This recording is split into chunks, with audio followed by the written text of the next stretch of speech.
Hi everyone, this is Master Ip. So very often I have students asking me that they saw a lot of research saying that Tai Chi helps in creating good balance.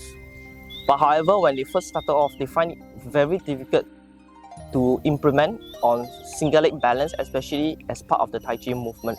So how should we be going about that? Does practicing Tai Chi alone helps with improving your balance? Well, that is actually quite true in a certain way, because certain movement in Tai Chi emphasis on single leg balance, such as our 经济独立. But however, just by doing the action alone will have little or very minimal effect in helping to create improvement in your overall balance. So let's say if you are already struggling with balancing in the first place, by doing this action alone may or may not help much, because in doing the movement, other than the action itself, what more important is we need to understand how to go about doing. So it is the how and not the what. So for instance, how do we guide through? Applying the Tai Chi principle into the movement, and you'll find that it is so easy to achieve the single leg balance. So first, let's go through together. Stand with your legs shoulder width apart. First, we need to feel the balancing of the body weight evenly on both legs. Then we want to feel a lateral shift side to side. So the lateral shift is the midline will shift left and right, so that now I have a good sensation of how the weight shift. From then, second step, with your feet together. Likewise, feel the weight. Now I'm going to put my left leg in front, still standing tall, shoulder relaxed, eyes looking front. I'm going to slowly shift my weight entirely onto my right leg. And now I'm going to lift my left leg just slightly off the floor and try and stay there as far as I can. So any point that I'm struggling or losing my balance, what we need to take note, just focus on three things.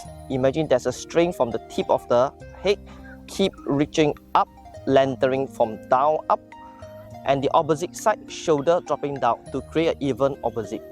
And the eyes always look front. So once you lengthen upwards and looking front, our center of gravity will naturally shift back to the midline. Then that's where the balancing is. So instead of trying to constantly push left and right to counterbalance, whatever you do, just lifting up. Then that is the next stage, working on time duration. If you can hold there comfortably, then the next progression, knees slightly up as high as you can, or at least to waist level with your knee pointing down. Same thing, focus anytime you're losing your balance, wiggle your toes spreading out, grip lightly on the floor, lengthen, shoulder drop. So try to hold there for at least minimum of 30 seconds to a minute. Any point that you find struggling, always go back to the previous step. Stand by first. Once you're okay, then proceed back to the next one. So there is always a progression and a regression, so that you can always take a small step of flight instead of taking one big leap. Then you can really see your own improvement. And once you are in this action, you can move on to the next one, which is hugging of your knee. So we're going to lift your leg up, toe point down, grabbing the front ankle, grab your knees, lift up as high as you can and bring it close to your chest.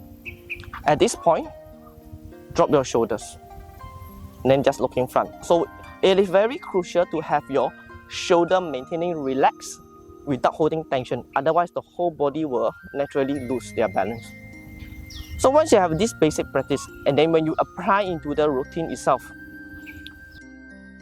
经济独立, lifting up, that's when I lift up, lengthen my spine. So I'm actually using the whole movement and the principle of Tai Chi into this action, which is what we did earlier on to incorporate into. So there's always a background foundation followed by implementation. By doing this, you'll find that your overall balance will improve tremendously. Instead of just doing the action, trying to use this single leg movement without understanding how to achieve the balance of your body. So this is how actually Tai Chi helps in stability, especially among our elderly students.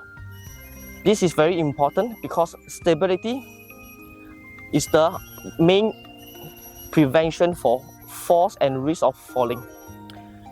Alright, so I hope you have understand this tutorial and find it beneficial. Thank you everyone, and I'll see you for the next one.